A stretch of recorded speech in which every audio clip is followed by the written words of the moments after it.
Vamos a presentar la palabra del Señor en oración. Señor, queremos darte las gracias por este tiempo que hemos podido alabarte y adorarte, porque tú eres digno de suprema alabanza, porque no hay nada mejor que estar en tu presencia, Señor. No hay un lugar más alto que estar a tus pies, y por eso, Señor, queremos rendir nuestros corazones a ti, queremos, Señor, tener nuestros oídos atentos a tu voz. Yo te pido, Padre, que tú puedas hablarnos a cada uno de nosotros, a los que estamos aquí presentes y a los que nos están siguiendo por las redes sociales, Señor. Yo te pido que tú prepares la tierra de nuestros corazones y que tu palabra pueda encontrar buena tierra, pueda echar raíces profundas y pueda dar fruto al 100%, Señor.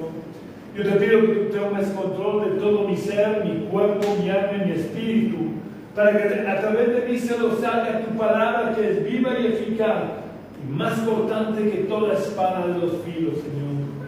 Oh Padre, yo te pido que tu palabra pueda realizar la obra para la cual tú la envías, Señor. Gracias, oh Dios, por todo. En el nombre de Jesús. Amén. Hoy quiero hablar de un joven que fue transformado por el poder de Dios cuando tuvo un encuentro asombroso con quien no esperaba. Quiero que meditemos en la asombrosa transformación que experimentó un joven llamado Saulo. Porque a pesar de que lo que le ocurrió a Saulo fue el trato de Dios con él, porque nosotros no somos, Dios no nos trata como una fábrica de coches. ¿Sabéis cómo se fabrican hoy en día los coches? Antiguamente, en sus inicios, los coches se fabricaban que un hombre o un grupo de personas empezaban a montar el coche y hasta que no lo habían montado no lo dejaban. Hoy en día no es así, hoy en día es una cadena de montaje en el que a lo mejor una persona se dedica a estar poniendo durante las 8 horas de trabajo una tuerca, siempre la misma tuerca, y luego pasa el trozo de coche en la cinta a otra persona que monta otra cosa, y siempre hacen lo mismo, porque todos los Ford Fiesta, y no estoy haciendo propaganda de la marca, son más o menos iguales. El modelo es el mismo. Cada Citroën C5, el modelo concreto ese es siempre el mismo. Pues Dios no nos trata así, no somos una cadena de montajes para Dios, a pesar de que Dios nos crea a cada uno de nosotros, pero somos personas individuales a los que Dios trata de manera individual. Pero hay cosas que son genéricas, que son válidas para todos nosotros, y siempre es bueno que meditemos en las personas que aparecen en la Biblia, porque siempre podemos aprender de ellas, para bien o para mal, pero siempre podemos aprender de ellas. Como os decía, Saulo era un joven, y este joven había nacido en el seno de una familia judía que pertenecía a la tribu más pequeña de Israel. Él era descendiente de la tribu de Benjamín, y sin embargo tenía que ser una familia adinerada. ¿Cómo podemos saber que Saulo pertenecía a una familia adinerada? Pues por dos detalles importantes. El primero es porque tenía la doble nacionalidad judía y romana, ya que como judío él se llamaba Saulo, pero como romano se llamaba Paulus o Pablo. Y el segundo detalle es porque, aunque nació en Tarso, donde vivió con sus padres los primeros años de su vida, sus padres, queriendo darle la mejor educación, lo enviaron a Jerusalén, donde fue educado a los pies de uno de los mejores maestros judíos de su tiempo, llamado Gamaliel. El primer detalle lo podemos saber gracias a su conversación con el centurión que lo mantenía detenido y que relata Lucas en el libro de los Hechos, capítulo 22 y versículo 28. Hechos, capítulo 22, versículo 28.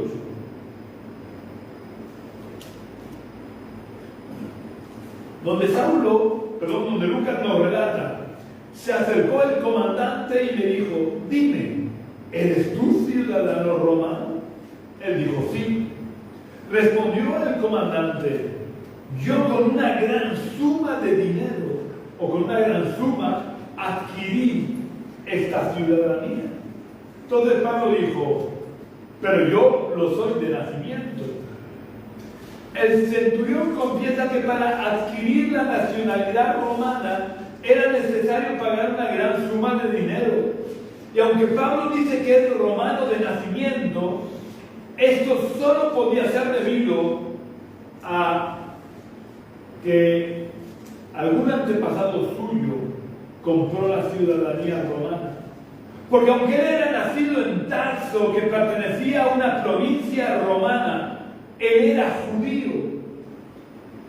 Y por tanto, siendo judío, en algún momento alguien de sus antepasados, ya fueran sus padres, sus abuelos, tuvieron que comprar la ciudadanía romana, por lo que tenía que ser una familia acomodada.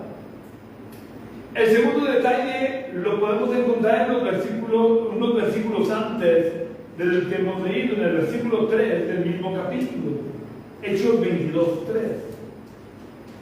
donde Pablo le dice al gentío: yo de cierto soy judío, nacido en Tarso de Cilicia, pero criado en esta ciudad. Está hablando en Jerusalén, dice, pero criado en esta ciudad, instruido a los pies de Gamaliel, estrictamente conforme a la ley de nuestros padres, celoso de Dios, como hoy sois todos vosotros. Si analizamos este segundo detalle, todos podemos entender, porque ocurre lo mismo hoy en día, que para mantener a un hijo estudiando fuera de casa, a unos 950 kilómetros de distancia, hacía falta dinero. Y más teniendo en cuenta que Gamaliel era considerado uno de los mejores maestros de Israel de su tiempo. Y por tanto su precio como maestro no debía de ser barato. Este segundo detalle también es importante porque puede explicar un poco la mentalidad de este joven llamado Saulo, la razón del comportamiento de Pablo durante su primera etapa de vida que relata el libro de los Hechos, en los que él era perseguidor de la iglesia. Según hemos leído, Pablo fue instruido estrictamente conforme a la ley de Moisés, que decía que cualquiera que apartara el corazón del pueblo de lo escrito en la ley debía de morir. Así que no es extraño que Saulo, habiendo recibido la educación que recibió y siendo un fariseo de fariseos, es decir, un estricto cumplidor de la ley, persiguiera y llevara a la muerte a los cristianos, pensando estar sirviendo a Dios, dado que los cristianos creemos que Jesús es Dios. Lo que para un fariseo era inaceptable, de todo punto inaceptable, porque para los fariseos lo que hacían los cristianos era convertir a un hombre en Dios, cuando realmente los cristianos lo que decimos es que Dios se hizo hombre. No es que nosotros hacemos a un hombre Dios, sino que creemos que Dios hizo hombre.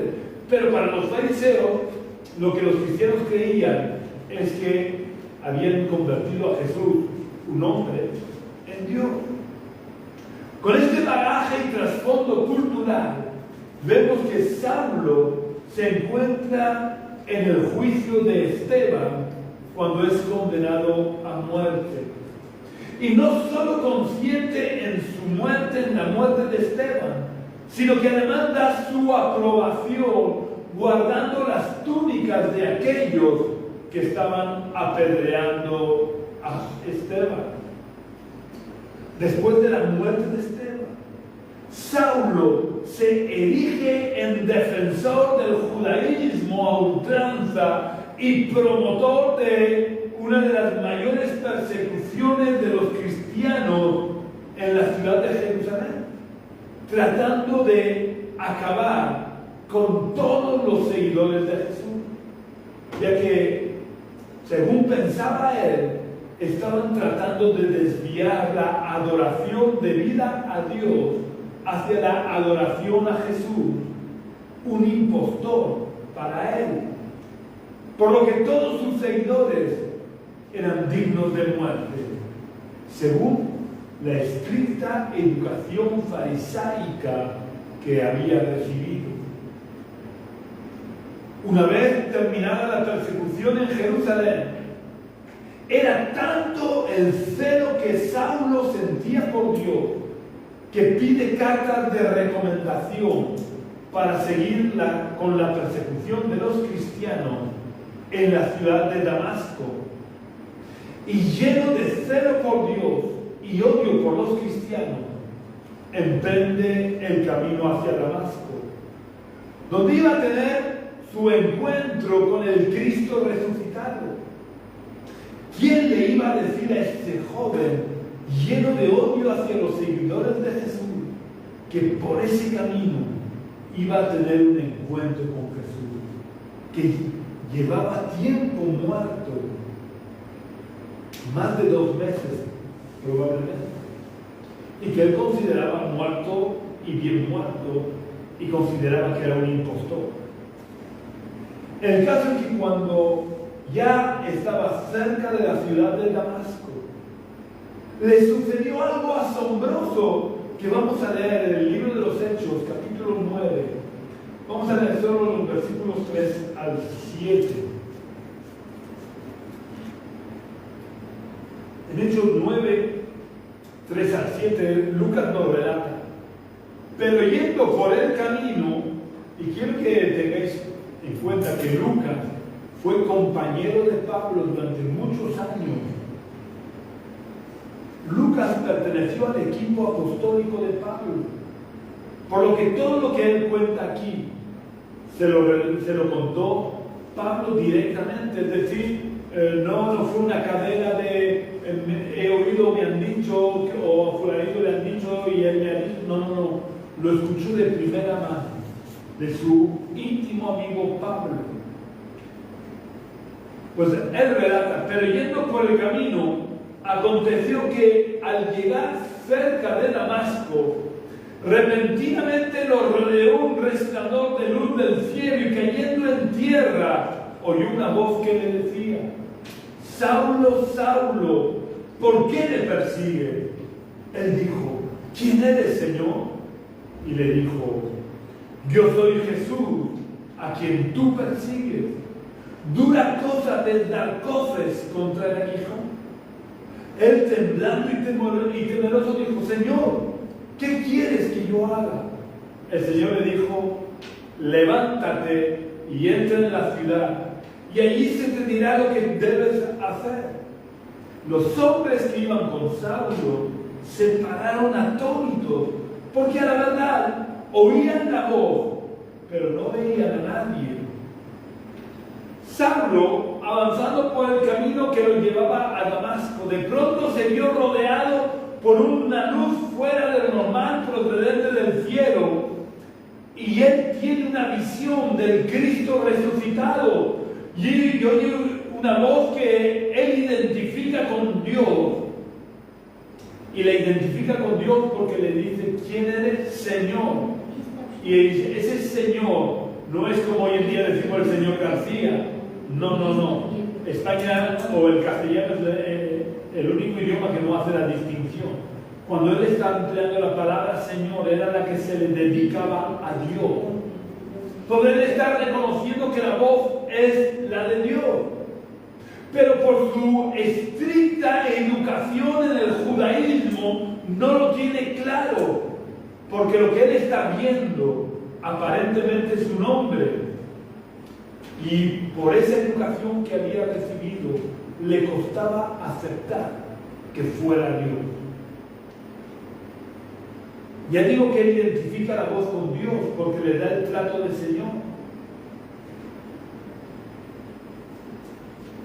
Pero, sin embargo, el hecho de estar viendo un hombre le hace dudar. Y por eso le pregunta, ¿quién eres? Hay un detalle que durante mucho tiempo me pasó desapercibido y que hace todavía más asombroso este encuentro de Pablo con el Cristo resucitado. Me estoy refiriendo al hecho de que Pablo no solo estaba oyendo la voz de Jesús, sino que además lo estaba viendo. Para mí durante muchos años esto pasó desapercibido. Yo creía que él solo escuchó la voz. Pero él no solo escuchó la voz, él vio al Cristo resucitado. ¿Y cómo podemos saber que él estaba viendo al Cristo resucitado? Pues porque los versículos 3 y 4 dice, repentinamente lo rodeó un resplandor de luz del cielo y cayendo en tierra oyó una voz. Pero el versículo 7 dice, los hombres que iban con Saulo se pararon atónitos porque a la verdad oían la voz, pero no veían a nadie. Luego cuando especifican que ellos no veían a nadie es porque Pablo o Saulo sí vio a alguien. ¿Y quién era ese alguien? El Cristo resucitado. Además él lo confirma cuando escribiéndole a los cristianos de Corinto, él les dice, haciendo un detalle de a quienes se apareció Jesús. Él dice que primero se apareció a Pedro, creo que fue, luego a los demás discípulos, y al final dice, y por último se apareció a mí como un abortivo. Es decir, le está reconociendo que en ese encuentro el Cristo resucitado se le apareció de tal manera que él lo vio. Y cuando Saulo le pregunta quién eres, la respuesta que le da Jesús es absolutamente sorprendente, especialmente para este joven llamado Saulo. Porque Saulo era plenamente consciente de que Jesús había sido crucificado hasta la muerte, hacía ya por lo menos 2 meses. Por lo que para él, Jesús estaba muerto y bien muerto. Pero además, y como consecuencia de lo anterior, él no había perseguido a Jesús. Él había perseguido y quería seguir persiguiendo a los discípulos de Jesús, que según creía él, estaba muerto. Por eso la respuesta de Jesús es verdaderamente asombrosa y para él, porque Jesús le responde a la pregunta formulada por Saulo acerca de su identidad. Yo soy Jesús, a quien tú persigues. Jesús no solo no estaba muerto, sino que además se identifica con las personas a las que Saulo estaba persiguiendo. Esto que tuvo que derribar todos los argumentos y prejuicios de Saulo, debe interceder por nosotros delante del Padre, porque solamente Él pudo ofrecerle al Padre su sangre en pago por nuestros pecados. Por eso Él es el único digno. Hay una imagen en el Apocalipsis en el que Juan ve un libro que está cerrado con 7 sellos y se le pregunta, ¿quién es digno de abrir los sellos? Y ese único digno era el Cordero que fue inmolado por nuestros pecados. Así que Jesús es el único que sigue hoy en día intercediendo por cada uno de nosotros delante del Padre.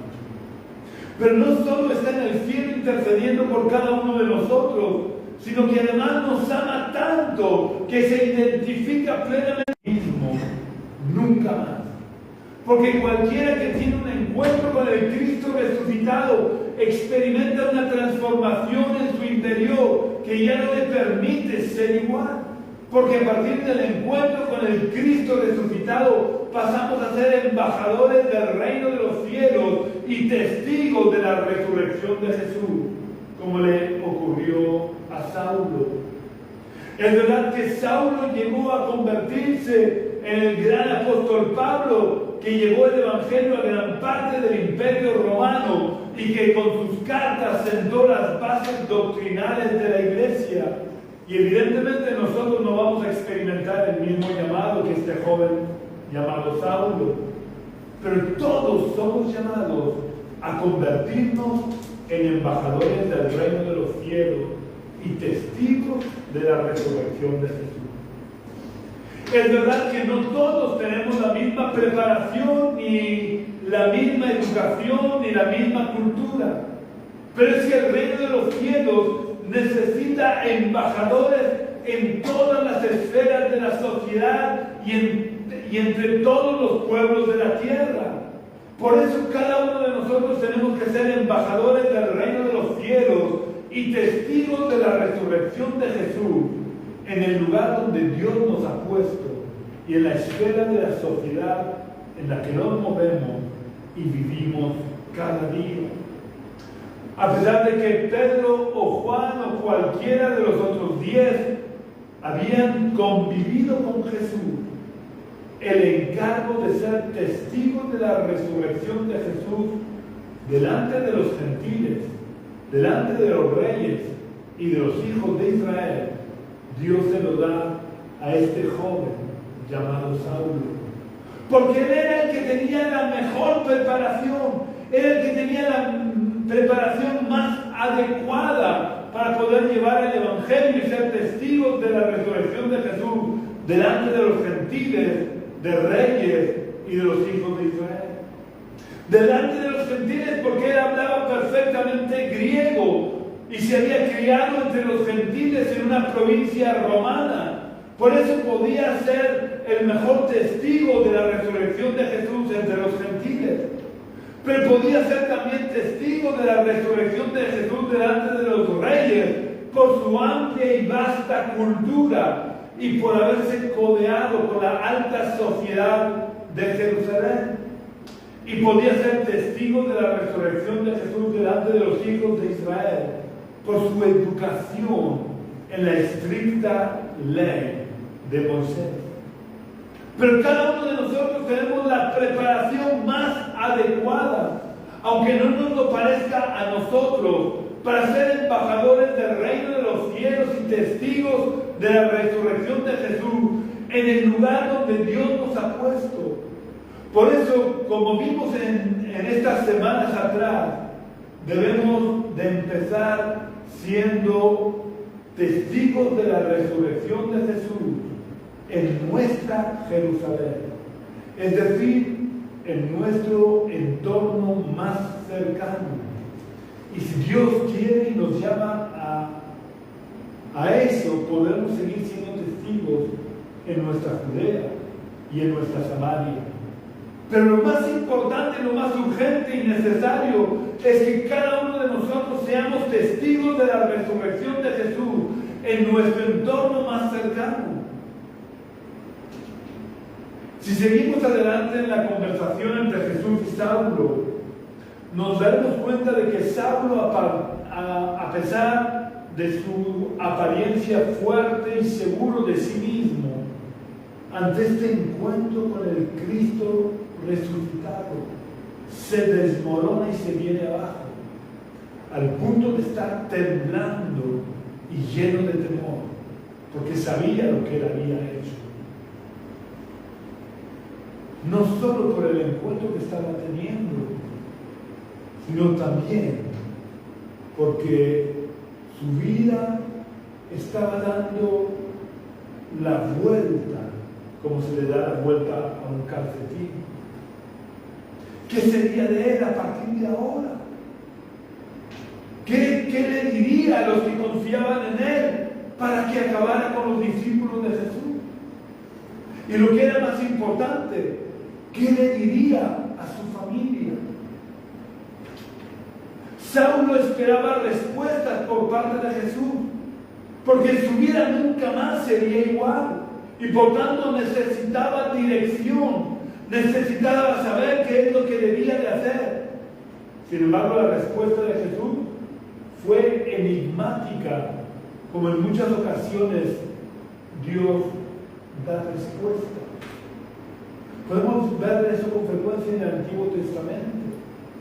Un caso claro fue el llamamiento de Abraham, donde Dios le dice: vete de tu tierra, de tu parentela y de la casa de tu padre, a la tierra que te mostraré. No le dijo dónde debía de ir, solo le dijo el primer paso que debía dar. Y el primer paso que debía dar era salir de la tierra, salir de su parentela, salir de la casa de su padre. Y conforme Abraham fue dando pasos en obediencia, Dios le fue dando revelación del siguiente paso. Y con este joven llamado Saulo, Dios hizo lo mismo.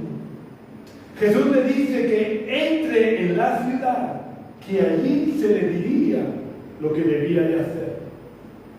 Dios espera de cada uno de nosotros que seamos obedientes, aunque no tengamos la revelación de todos los pasos que debemos dar. Dios dijo a través del profeta Isaías, vamos a leer en el libro del profeta Isaías, capítulo 28, versículo 10.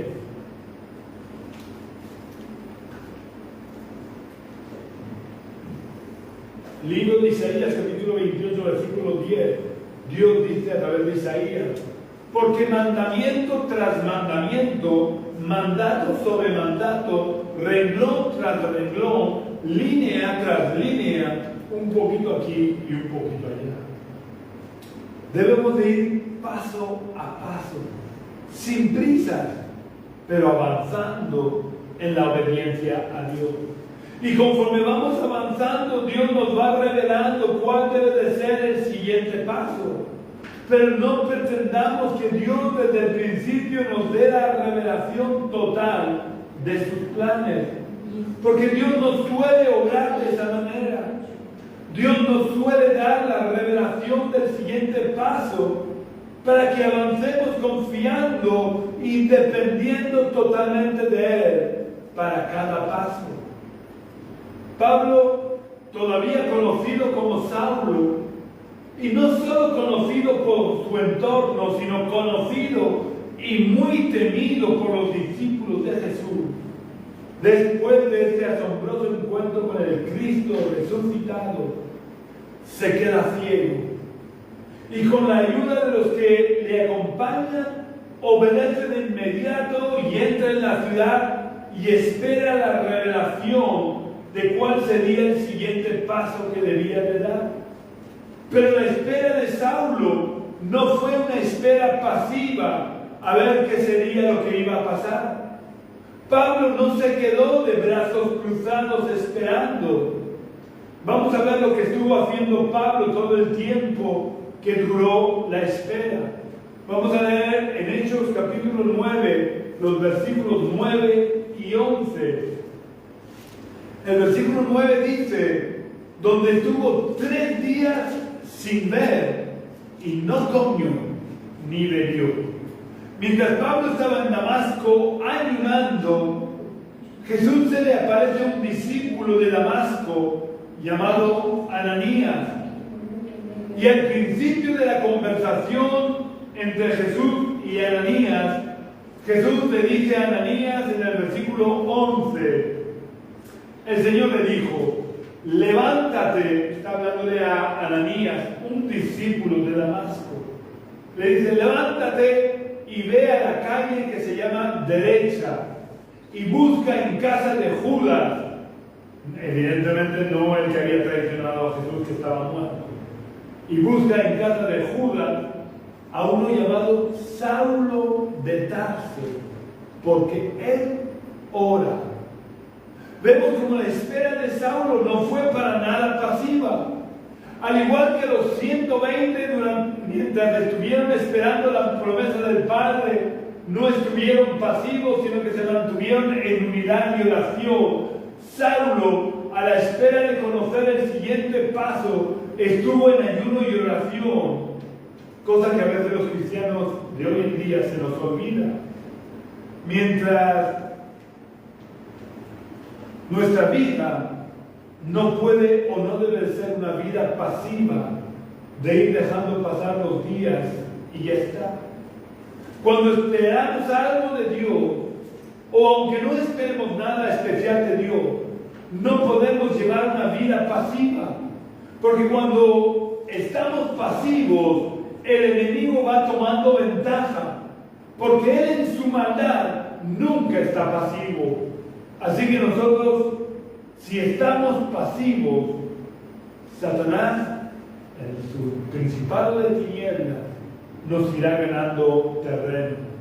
Así que el cristiano siempre debe estar en oración, buscando la presencia y la voluntad de Dios. A partir de este momento, la vida de Saulo fue totalmente transformada y pasó de perseguidor a predicador del mensaje que él antes había perseguido. Y esto lo llevó a ser perseguido hasta la muerte. Esta transformación tan asombrosa solo pudo ser producida por el poder del Cristo resucitado que se le había aparecido cuando iba por el camino de Damasco. Para terminar, quiero que veamos dos detalles que son asombrosos en la transformación de Saulo, aunque no tienen que ver directamente con él, sino con el otro protagonista que estamos viendo ahora, que es Ananías. Ananías, cuando Jesús le habla, me sorprende de que a Ananías no le sorprendiera que Jesús le hablara. Si vemos la conversación que mantiene Jesús con Ananías y Ananías con Jesús, es una conversación de tú a tú, como si Ananías estuviera acostumbrado a tener esas conversaciones con el Cristo resucitado de manera frecuente. A Ananías no le sorprende que Jesús le hable. A Ananías lo que le sorprende es que Saulo de Tarso se hubiera convertido. Porque hasta Damasco habían llegado las noticias de lo que este joven le había hecho a los cristianos de la ciudad de Jerusalén. Y el hecho de que Ananías no se sorprenda de que Jesús le hable demuestra la frecuencia con la que Ananías hablaba con Jesús. Porque la relación que los cristianos mantenían con Dios a través de la oración era una relación diaria, personal e íntima. La oración no era una práctica extraña a la vida del cristiano, ni era una práctica costosa que realizaran por obligación. La oración era lo más normal y habitual en la vida individual de cada cristiano, pero también en la vida colectiva de la iglesia. Y esto es lo normal, como es normal que hoy en día nuestros hijos hablen con nosotros con normalidad y deseamos que de forma habitual. Cuando pasan ciertos días, yo no sé vosotros, pero yo cuando pasan días en los que no he cruzado ninguna palabra con mi hija, ahora estoy en su casa, pero cuando vivo aquí, cuando pasan 2 o 3 días que no hemos cruzado alguna palabra por WhatsApp, pues ya estamos deseando, don Juan y yo estamos deseando saber cómo va, cómo está ella, cómo están sus hijos, porque es lo habitual que los hijos hablen con sus padres. De la misma manera debe ser lo habitual que nosotros hablemos con Dios. Y solo hablamos con Dios a través de la oración, a través de la meditación de la palabra, a veces a través de la contemplación. El segundo detalle que me sorprende y me parece asombroso es el hecho de que Jesús encomiende a Ananías el ir a visitar a Saulo y orar por él. Cuando Jesús había hablado con Saulo directamente en el camino de Damasco, en ese encuentro del camino de Damasco, Jesús podía haber hecho todo lo que tenía que hacer sin necesidad de mandarlo a Damasco y luego llamar a un discípulo de Damasco y decirle al discípulo que vaya a orar por Saulo. Cuando Jesús podía directamente hacer el milagro de devolverle la vista y y de que Dios lo bautizara con el Espíritu Santo. Pero es que Jesús, a pesar de conocer nuestros fallos y nuestras debilidades, delega su autoridad en sus hijos, en cada uno de nosotros. En la Biblia no se nos dice que Ananías fuera nadie importante en la iglesia de Damasco. Es verdad que la tradición no bíblica dice que él era el pastor de la iglesia de Damasco, pero no podemos tener la certeza que eso fuera así, porque eso lo dice la tradición no bíblica. En la Biblia solo nos dice un discípulo de Damasco llamado Ananías. Probablemente no se nos diga que él era el pastor de la iglesia de Damasco, para que nos demos cuenta de que todos los discípulos somos hijos de Dios y Jesús no hace diferencia entre pastores y demás hijos. Él escucha tanto a los pastores como a todos sus hijos. Por eso todos y cada uno de nosotros debemos de acudir a Jesús a orar, a escuchar su voz, a dejarnos guiar por el Espíritu Santo, a obedecerle, porque Él delega su autoridad en cada uno de nosotros para hacer la obra que Él quiere que hagamos.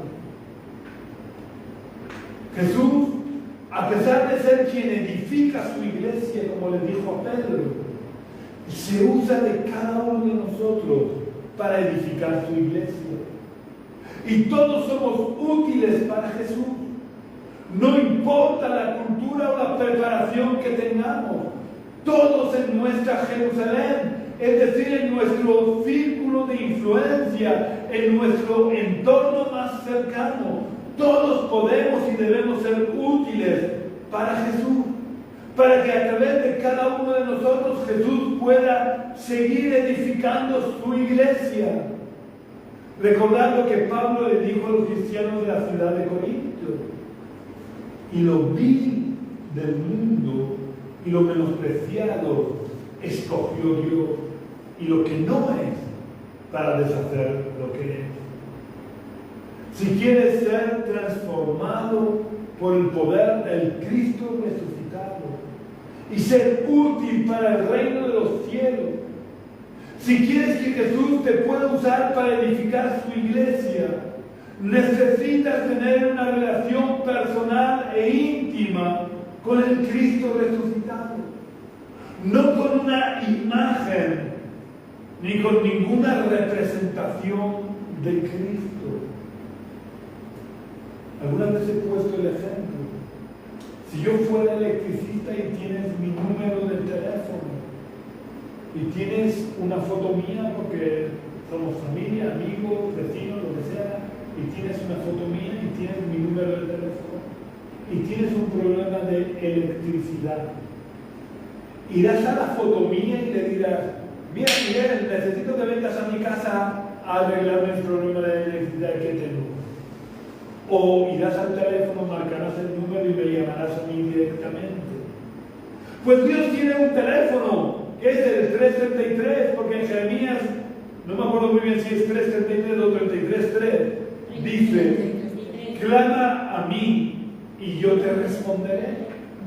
Si Dios dice clama a mí y yo te responderé, ¿para qué vamos a ir a una imagen o a una representación de Dios? Así que, si quieres tener esa relación personal y directa con el Cristo resucitado, si quieres tener esa relación directa personal, porque Él sí quiere tenerla con nosotros, lo primero que tienes que hacer es recibir al Cristo resucitado en tu corazón. Por lo que quiero invitarte a que cierres por unos momentos tus ojos y repitas la oración que voy a hacer, pidiéndole a Jesús que entre en tu corazón. Vamos a orar. Señor, yo quiero darte las gracias por tu palabra. Gracias por haberme hablado en este día. Y gracias por haberme abierto los ojos del entendimiento para que pudiera entender que puedo acudir a ti directamente. Yo quiero que te reveles a mi vida como el Cristo resucitado, no como una imagen muerta y sin vida. Yo quiero pedirte que perdones todos mis pecados, que me limpies de toda mi maldad. Te abro las puertas de mi corazón para que entres en mi corazón y tomes el control de mi vida, para que desde hoy y para siempre yo te sirva y cumpla tus planes y tus propósitos, en el nombre de Jesús. Amén. Si has hecho la oración, quiero insistir, no dejes de buscar una iglesia donde se predique de verdad el Evangelio y no tradiciones humanas, donde te puedan guiar a entablar esa relación con el Cristo resucitado, no con una imagen o una representación de ese Cristo, y te unas a ellos, porque todos somos miembros de un cuerpo de la iglesia, y los miembros del cuerpo nos necesitamos los unos a los otros, no podemos vivir aislados. Y si no has hecho la oración, piénsatelo bien, no lo dejes para mañana. Quizás mañana sea demasiado tarde. Ahora, cuando desconectes tu pantalla, haz la oración que te salga del corazón, pero invita a Jesús a entrar en tu corazón. Un abrazo muy fuerte para todos vosotros. Ya sabéis que podéis contactar con nosotros viniendo a la calle Río Júcar, número 19, bajo del barrio de los Dolores de Cartagena, los domingos a las 11 de la mañana. Aunque, como os dije en el culto anterior, por motivos de las vacaciones, no todos los domingos tenemos culto presencial aquí. Por lo que si tenéis alguna duda, podéis preguntarme directamente por teléfono, en el teléfono que figura en la página de Facebook por la que me estáis viendo. Los domingos que no tengamos culto presencial aquí, nos uniremos por Facebook a la iglesia del puerto de Sagunto. El próximo domingo que tengamos culto presencial aquí será el domingo día 11 de agosto. Anótalo por si quieres visitarnos de forma presencial. Estaremos aquí el domingo 11 de agosto. Puedes también visitar nuestra página web, iglesiagenesis.jindofree.com. Iglesia Génesis, todo junto, sin acentos, sin mayúsculas, .jindofree, deletreado JINDOFREE.com. Un abrazo muy fuerte, que tengas una semana muy bendecida, en el nombre del Señor. Amén.